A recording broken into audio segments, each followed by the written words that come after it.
So guys आज ना मैं आप लोगों को अपने बारे में एक बहुत इंपॉर्टेंट चीज बताता हूं। मेरे भाई आपको पता है मैं ना अपनी लाइफ में स्टार्टिंग से ही एक ऐसा आदमी रहा हूं जो किसी का भी पेन ना बहुत अच्छे से एब्जॉर्ब कर लेता है। बुरा किसी और के साथ हो रहा होता है, ऐसा लगता है हमें कैसे फील होगा। बहुत ज्यादा एम्पैथी है मेरे अंदर, जिसको मैंने अपनी लाइफ में बहुत गलत तरह से इस्तेमाल किया है।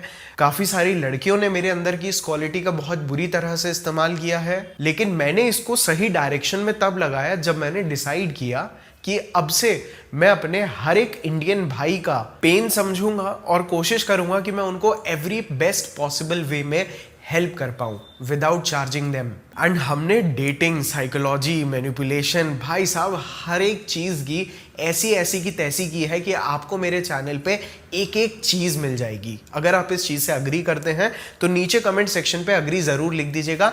बस एक चीज है कि शायद आपको ढूंढना थोड़ा ज्यादा पड़ता है, लेकिन इसके लिए भी आप लोगों को ज्यादा फिक्र करने की जरूरत नहीं है। मुझे थोड़ा सा टाइम मिलेगा या मैं अपनी किसी टीम से कहूंगा कि मेरे भाइयों के लिए इन चीजों को एक प्रॉपर प्लेलिस्ट में डाल दे। हालांकि किसी और के लिए ये चीज करना थोड़ा डिफिकल्ट है, लेकिन मुझे वक्त मिलेगा तो मैं जरूर कर दूंगा। बट भाई अब हम लोग आते हैं आज के अपने टॉपिक के ऊपर वापस।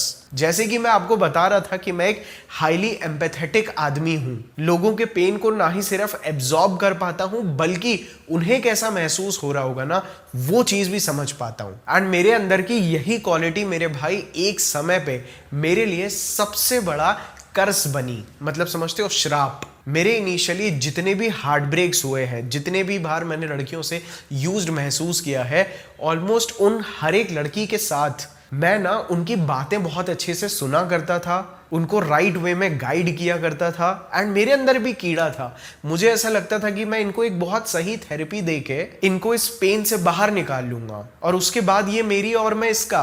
बट आप मानोगे नहीं that most of the times in चीजों ने केवल मेरे ऊपर बैकफायर किया है। और मेरे भाई मैं ये भी जानता हूं कि ये क्वालिटी सिर्फ मेरे अंदर नहीं है। I know that there are 90% of you my brothers जिनके अंदर भी खुद ये क्वालिटी है, जहां पे वो लोग लड़कियों के साथ इमोशनली जल्दी क्लोज हो जाते हैं, उनके पेन को सुनने लगते हैं, समझने लगते हैं, एब्जॉर्ब करने लगते हैं। क्योंकि मेरे भाई हमें नहीं पता होता है कि जो इमोशनल इंटीमेसी होती है ना, that is one of the highest form of investment. ठीक जिस तरह से फिजिकल इंटीमेसी में भी स्टेजेस होती है ना, चीजें धीरे धीरे आगे बढ़ती हैं, the same way emotional intimacy, जहां पे आप अपना पेन लड़की से शेयर करते हो, या मैं बोलता हूं कि लड़की आपसे अपना पेन और अपनी प्रॉब्लम शेयर कर रही है ना मेरे दोस्त, ये इंटीमेसी भी जैसे फिजिकल इंटीमेसी स्टेजेस पे होती है, this should exactly happen in the same way. ये चीज भी धीरे धीरे स्टेजेस में होनी चाहिए। बिकॉज हम मेजॉरिटी ऑफ द केसेस में क्या गलती करते हैं, लड़की हमसे मिली and we start opening up emotionally, जहां पे हम भी अपने बारे में भर भर के बातें बताते हैं एंड वो भी अपने ट्रॉमा एंड पेन को खुल के एक्सपोज करती है। एंड हमारे माइंड में ऐसा इल्यूजन क्रिएट होता है कि this is a fast track to relationship. Because जब हम लोग इस गेम में नए नए आते हैं ना, we start confusing emotional intimacy with introduction. इस बात का मतलब समझे मेरे भाई, हमें ऐसा लगता है कि हम इमोशनली किस लेवल पे है, और अगर हम जान सकें कि वो लड़की इमोशनली किस लेवल पे है, तो दिस इज एन इंट्रोडक्शन, जो चीज बिल्कुल गलत है। एंड इसका सबसे बड़ा ड्रॉबैक भी लड़कों को ही फेस करना पड़ता है ज्यादातर केसेस में, बिकॉज हम बहुत जल्दी इमोशनल इंटीमेसी की वजह से अटैच हो जाते हैं। एंड अगर किसी भी रीजन से उस लड़की के साथ बात आगे नहीं पड़ती, we feel used for life. And trust me, अगर आप बिना उस लड़की के एक्शंस को ऑब्जर्व किए केवल इमोशनल इंटीमेसी या मैं बोलूं इमोशनल क्लोजनेस के बेसिस पे उसको जज करते हैं ना, वेरी सून यही इमोशनल इंटीमेसी कब आपको वो लड़की मैनिपुलेट करने के लिए इस्तेमाल करने लगेगी, यू विल नेवर अंडरस्टैंड। हाँ मेरे भाई, मैं मानता हूं कि जब हम लोग एक लड़की के साथ वो देर रात घंटों तक जब बात करते हैं एंड वो जो डीप इमोशनल टाइप के कॉन्वर्जेशंस होते हैं, हम इन चीजों को अक्सर क्लोजनेस समझने लगते हैं, but it is just an illusion of closeness मेरे भाई। बिकॉज याद रखना, घंटों बात करना is not equal to building a relationship. Because ये चीज क्लोजनेस नहीं, इमोशनल डंपिंग हो सकती है। और मेरे भाई इस चीज को बहुत अच्छे से ध्यान में रखना कि बहुत सारी लड़कियों को जब आप उनकी बात सुनते हैं ना, तो उनको समझने वाले और सुनने वालों से ज्यादा खुद को समझता देख ज्यादा पसंद आता है। आई होप आप इस स्टेटमेंट का मतलब समझे कि उन्हें आपसे मतलब नहीं है, उन्हें मतलब है कि क्या लोग मुझे समझ पा रहे हैं या नहीं। The focus was entirely behind. Guys थोड़े से मेरे कैमरा स्किल्स खराब हैं, थोड़े नहीं बहुत ज़्यादा खराब हैं, so please excuse me. So coming back to the topic, याद रखना मेरे भाई, there are a lot of girls out there जो अपनी वही सेम स्टोरीज हर आदमी को सुनाती रहती हैं, या हर एक आदमी जो उनसे सुनने के लिए रेडी रहता है, just because they enjoy feeling validated bye them. Basically जब पहले उस लड़की को जो आदमी नहीं समझ पाया, एंड जब आप उसे ये दिखाते हैं कि आप उसे समझ पा रहे हैं, that is how she gets her validation. हो सकता है आपको टेम्परेरीली ऐसा महसूस हो रहा हो कि इस लड़की को मेरी जरूरत है, बट मेरे भाई she needs you, that doesn't mean she loves you. I hope मैं चीजों को आपके लिए कंफ्यूजिंग नहीं बना रहा हूं, रादर आप लोगों के माइंड में एक बेटर क्लैरिटी ला पाऊं। एंड बहुत सारे केसेस में तो आपको पता भी नहीं होगा कि आपके साथ अक्सर ऐसा होता आ रहा होगा कि वो लड़की केवल अपने बारे में बताने के लिए बहुत इंटरेस्टेड है, but she is never asking you anything. I am not saying कि अगर वो आपके बारे में पूछती है दैट मीन्स चीजें बराबर है, बट ऐसा बहुत हद तक पॉसिबल है कि कोई लड़की आपके बारे में आपसे मतलब ही ना रखती हो, all she wants is a listener. इसीलिए the moment as a man आपको ये समझ में आता है कि अब वो लड़की आपके साथ रिलेशनशिप बिल्ड करने की जगह आपको केवल एक लिसनर वाले रोल में डालती जा रही है ना, it is time for you to get rid of her. मैं आपको बता नहीं सकता हूं इस पर्टिकुलर चीज की इंपॉर्टेंस की, how important this is, because कितने ही लड़के इस ही रास्ते से होके या तो आगे चल के उस लड़की से इग्नोर होते हैं, रिजेक्ट होते हैं, या एक complete life time friend zone में चले जाते हैं। और एक चीज मुझे याद आ रही है कि मैंने अपने रिसेंट वीडियो में भी बोला था दैट जब आप एक लड़की के पास्ट के बारे में बहुत ज़्यादा सुन लेते हैं, समझ लेते हैं, तो कई बार आप उस लड़की के उस ही पास्ट का हिस्सा बन जाते हैं जिस पास्ट को वो भुलाना चाह रही होती है, एंड दैट इज़ वाई वो आपके साथ अब आगे नहीं बढ़ती। एंड मुझे पता है कभी कभार हम किसी लड़की को अपने से बहुत ऊपर समझते हैं, एंड हमारे अंदर एक बहुत जुनून होता है to become the person she only talks to, or to be the closest person to us. But this, my dear friend, is a trap. So always judge women by their actions and not by their stories.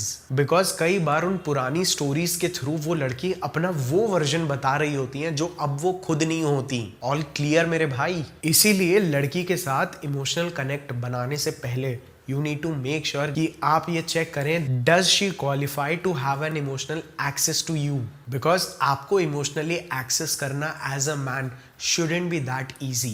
मैं ये नहीं बोल रहा हूँ कि आप emotionally unavailable बन जाओ, but this is a boundary that आपको एक लड़की को अपने भी डीपर वर्जन से तभी कनेक्ट होने देना है जब वो उस चीज के लिए क्वालिफाई करती है। हालांकि मैंने पास्ट में कई बार ये चीज़ बोली है दैट लड़कियों के सामने रोना मत, never be emotionally vulnerable in front of them, but you can be vulnerable अगर वो लड़की ने आपकी वल्नरेबिलिटी को हासिल किया हो, अगर वो आपके अंदर हैविली इन्वेस्टेड है, आपके अंदर जान लगा देती है, उसके इमोशंस में आपके प्रति कंसिस्टेंसी है, and she respects you. Because याद रखिए, हो सकता है आपके अंदर भी बात ना टिकती हो, and you also want to tell her कि आपके साथ पास्ट में क्या बुरा हुआ है, क्या अच्छा हुआ है, बट मेरे दोस्त आपकी भी स्टोरी की वैल्यू भी अलग टाइम पे अलग होती है। एंड बिलीव मी, कई बार जब आप किसी लड़की के लिए एक इमोशनल डस्टबिन या एक इमोशनल स्पंज बन जाते हैं ना, she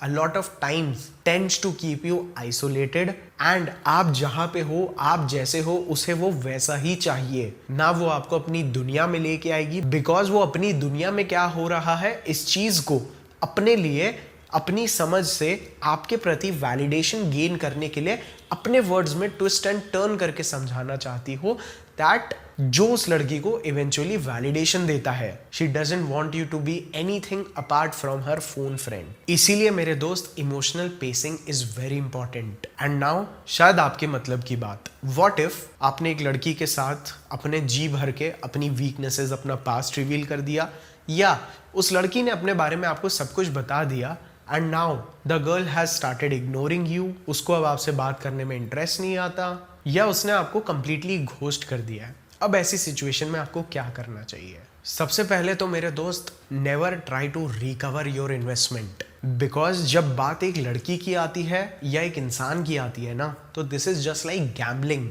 because there are things जो आप कंट्रोल नहीं कर सकते। एंड अब आप ऐसी सिचुएशन में जब अपनी इन्वेस्टमेंट को रिकवर करने जाओगे ना, just like gambling, there are very high chances कि आप अपनी बची कुची चीजें भी वहां पे खो के आ जाए, या जो लॉस का पेन है ना वो पहले से भी ज्यादा ट्रिगर हो जाए। And the best thing is to accept. ये वीडियो मेरे भाई मैं आपके लिए कहीं ना कहीं बना भी इसीलिए रहा हूं दैट आप फ्यूचर में थोड़ा सा कॉशियस रहिए। एंड अगर आपके साथ ये चीजें हो चुकी है ना, then you start accepting things as a man, because आप इस चीज को समझिए that a girl who knows you, and जो लड़की जानती है कि आप उसे बहुत अच्छे से जानते हैं, आप लोग एक समय पे इमोशनली एक्सट्रीमली क्लोज रह चुके हैं, and she still chooses to stay away from you. मेरे दोस्त, ये चीज उस लड़की के बारे में बहुत कुछ बताती है, that emotions don't matter to her. And अगर आपको एक सही लाइफ पार्टनर चाहिए, you can not be with a girl जिसके लिए इमोशंस मैटर नहीं करते, या जो इमोशनली क्लोज आने के बाद आपको समझने के बाद भी आपके साथ चूज करती है to not to be with you. And मेरे दोस्त, मैं बहुत सारे भाइयों को देखता हूँ वो अपने आप को बहुत ब्लेम करते हैं। So stop blaming your self and stop regretting. आप जब भी रिग्रेट करो या खुद को ब्लेम करो ना, हमेशा अपने आप को ये बोलो कि उस समय जो मुझे सबसे सही लगा मैंने वही किया। अगर मैं किसी लड़की के सामने एक नाइस गाय भी रहा ना, that is because I am from a good family, और मैं एक नाइस गाय हूं, और मैं किसी ऐसी लड़की को जिसको इमोशंस की परवाह नहीं है या बेसिकली जिसका दिमाग सही जगह पे नहीं है, मैं उसके लिए अपने प्रिंसिपल्स को कभी भी साइडलाइन नहीं करूंगा। I will always be the best man.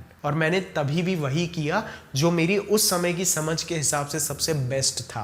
और अगर आप अभी भी उस लड़की पे अटके हो मेरे दोस्त, then you need to understand, आपने पहले भी उसके शब्दों पे ध्यान दिया, उसकी स्टोरीज पे ध्यान दिया, बट उसके एक्शंस को इग्नोर किया, एंड आप अभी भी उसके एक्शंस को इग्नोर ही कर रहे हैं। That she is not ready to take things further. And याद रखिए, if you still have an urge to chase her, मेरे भाई एक कंसेप्ट होता है, self respect is a fuel. और आपकी सेल्फ रिस्पेक्ट कितनी है ना, वो लोगों को दिखती है। एंड अगर आप अपनी सेल्फ रिस्पेक्ट, जो आपका ईंधन है, जो आपका फ्यूल है, गलत इंसान में वेस्ट करोगे ना, तो आपकी जब सेल्फ रिस्पेक्ट कम होगी, people will stop respecting you, because आपकी सेल्फ रिस्पेक्ट कितनी है ना वो लोगों को नजर आती है। एंड लास्टली मैं यही बोलूंगा दैट आप वो आदमी मत बनना जो बोलने लगते हैं that all women are like that. मेरे दोस्त, मैं बोलूंगा most of the women are like that, and this is what you exactly need to find, the one who is not like that,